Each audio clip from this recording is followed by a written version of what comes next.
ಹನುಮಾನ್ ಜಯಂತಿ ವಿಶೇಷವಾಗಿ ಈ ಒಂದು ಶಕ್ತಿಶಾಲಿ ಮಂತ್ರವನ್ನು ಭಕ್ತಿಭಾವದಿಂದ ಈ ದಿನ ಕೇಳಿ ನಿಮ್ಮ ಜೀವನದಲ್ಲಿನ ಎಲ್ಲ ಕಷ್ಟಗಳು ನಿಧಾನವಾಗಿ ದೂರವಾಗುತ್ತವೆ. ಈ ಪವಿತ್ರ ಮಂತ್ರವನ್ನು ಪಠಣೆ ಮಾಡುವುದರಿಂದ ಆಗುವಂತಹ ಪ್ರಯೋಜನಗಳು ಎಂದರೆ ಜೀವನದ ಸಂಕಷ್ಟಗಳು ಮತ್ತು ಭಯವನ್ನು ಇದು ದೂರ ಮಾಡುತ್ತದೆ. ದೈಹಿಕ ಮತ್ತು ಮಾನಸಿಕ ಸಾಮರ್ಥ್ಯವನ್ನು ಹೆಚ್ಚಿಸುತ್ತದೆ. ಹಾಗೆ ದುಷ್ಟಶಕ್ತಿಗಳಿಂದ ರಕ್ಷಣೆ ನೀಡುತ್ತದೆ ಮತ್ತು ಭಕ್ತಿಯನ್ನು ಹೆಚ್ಚಿಸಿ ಜ್ಞಾನವನ್ನು ವೃದ್ಧಿಸುತ್ತದೆ.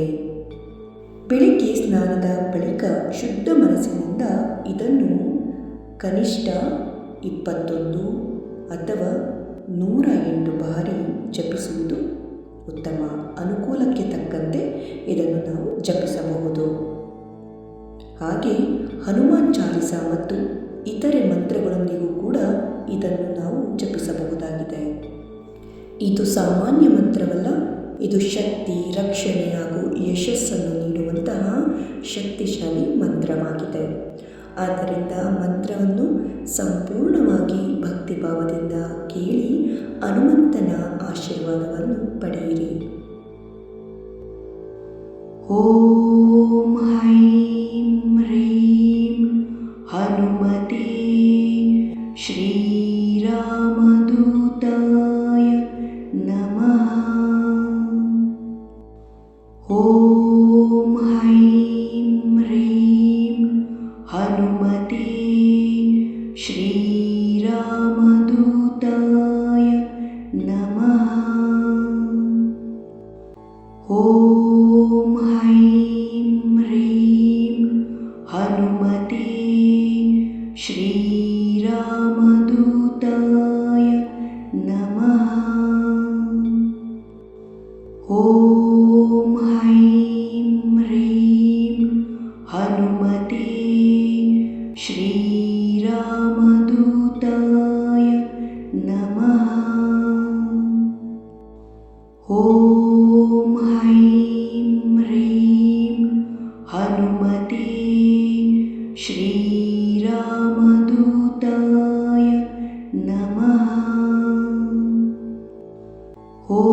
ಓಂ ಹೈಂ ಹ್ರೀಂ ಹನುಮತೆ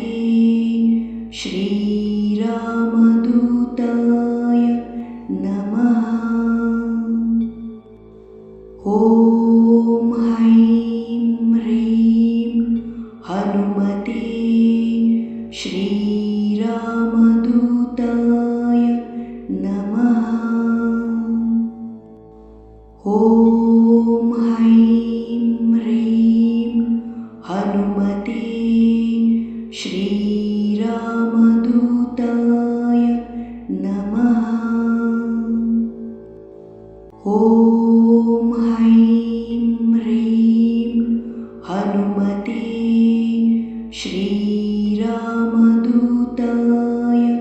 ನಮಃ.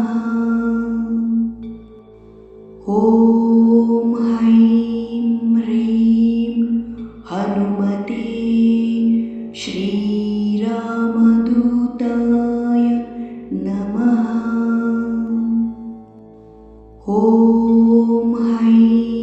ಹ್ರೀಂ ಹನುಮತೆ ಶ್ರೀರಾಮದೂತಾಯ ನಮಃ.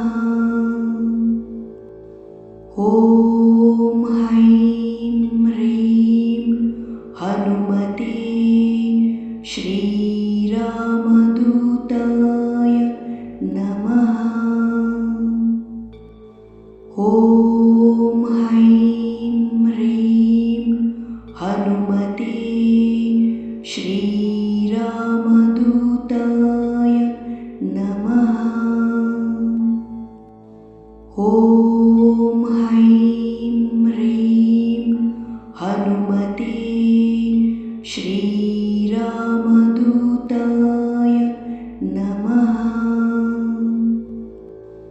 ಓಂ ಹೈಂ ಹ್ರೀಂ ಹನುಮತೆ ಶ್ರೀರಾಮದೂತಾಯ ನಮಃ. ಓಂ ಹೈಂ ಹ್ರೀಂ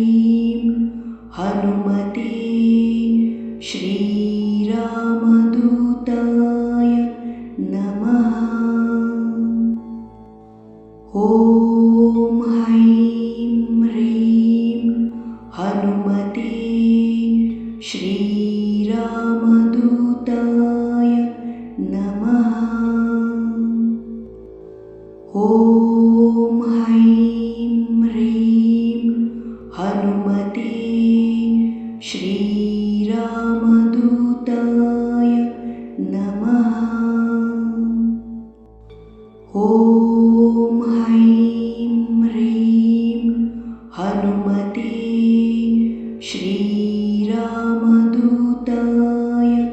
नमः। ॐ ऐं ह्रीं हनुमते श्रीरामदूताय नमः। ॐ ऐं ह्रीं हनुमते श्रीरामदूताय नमः। ॐ ऐं ह्रीं हनुमते श्रीरामदूताय नमः। ॐ ऐं ह्रीं हनुमते श्रीरामदूताय नमः। ॐ ऐं ह्रीं हनुमते श्रीरामदूताय नमः। ॐ ऐं ह्रीं हनुमते श्रीरामदूताय नमः। ॐ ऐं ह्रीं हनुमते श्रीरामदूताय नमः। ॐ ऐं ह्रीं हनुमते श्रीरामदूताय नमः। ಶ್ರೀ ಹನುಮಂತನ ಆಶೀರ್ವಾದ ಸದಾ ಕಾಲ ನಿಮ್ಮ ಜೊತೆ ಇರಲಿ. ನಿಮ್ಮೆಲ್ಲ ಕಷ್ಟಗಳು ಕೂಡ ದೂರವಾಗಿ ಜೀವನದಲ್ಲಿ ಸುಖ, ಶಾಂತಿ, ನೆಮ್ಮದಿ, ಯಶಸ್ಸು ಆಗಿ ಹನುಮಂತನ ರಕ್ಷಣೆ ಸಿಗಲಿ. ಜೈ ಶ್ರೀರಾಮ್.